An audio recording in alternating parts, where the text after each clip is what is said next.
RT1-3 is about taking equations in slope-intercept form and identifying whether or not they are parallel or perpendicular or possibly neither, depending on their slopes.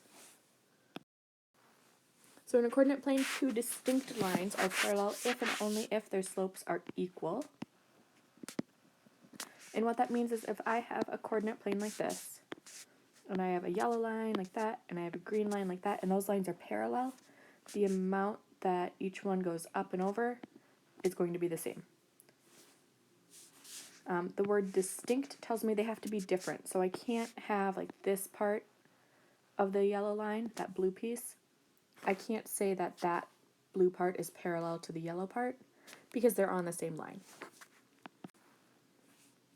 Similar idea, in a coordinate plane, two distinct lines are perpendicular if and only if their slopes are opposite reciprocals.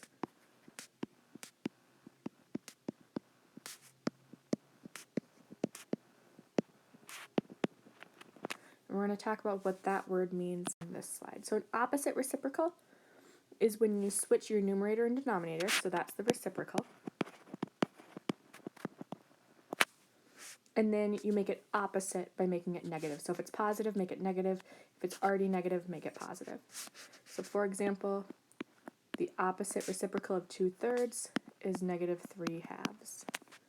Flip numerator and denominator, make it negative. Alright, so if my original slope was 2/3, my parallel slope has to be 2/3.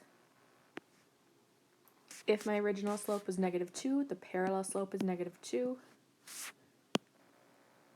Parallel slope of 0 would be 0, and parallel slope of any number a over any number b is ab. That line should be pretty easy, you're just copying and pasting it.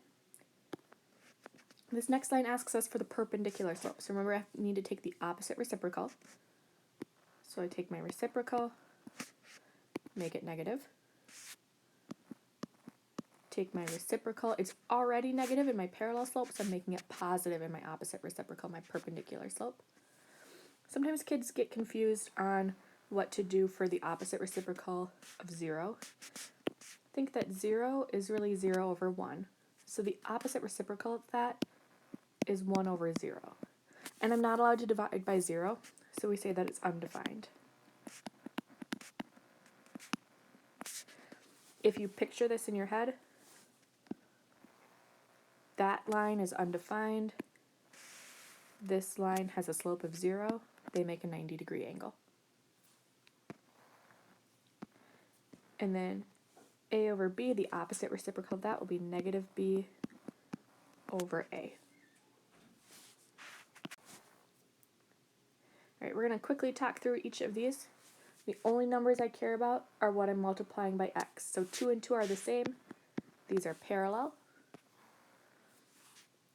3 and 1/2 are not the same, and they're not opposite reciprocals, so they're neither. I'm going to use an x for that. 1/4 and 1/4 are the same, so they're parallel. 7 and 12 are not the same and are not opposite reciprocals, so I have neither. 3 and 1/3 are not the same. They are reciprocals, but they're not opposite reciprocals. Okay, this would only be perpendicular if I had a negative. Since I don't have that negative, they're neither. Sometimes kids get tripped up on this one. Picture this one on a graph. So y equals 2 looks something like that. X equals -5 looks like this. This line is undefined. This line has a slope of 0. That tells me these are perpendicular. Anytime you have x equals a number, y equals a number, you're going to have perpendicular lines. 5 and -1/5 are opposite reciprocals, so I have perpendicular lines. 8x and 8x have the same slope, so they're parallel. 4 and -1/4 are opposite reciprocals, so those lines are perpendicular. 6 and 6 are the same, so those have to be parallel. Anytime I have y equals a number, that means my slope is 0. Anytime I have x equals a number, that means it's undefined. and that means those two lines are perpendicular. This one's a little tricky. If we write this number as a fraction, though, I get -1/2, and it's easier to see that those numbers are opposite reciprocals, so these two lines are perpendicular as well.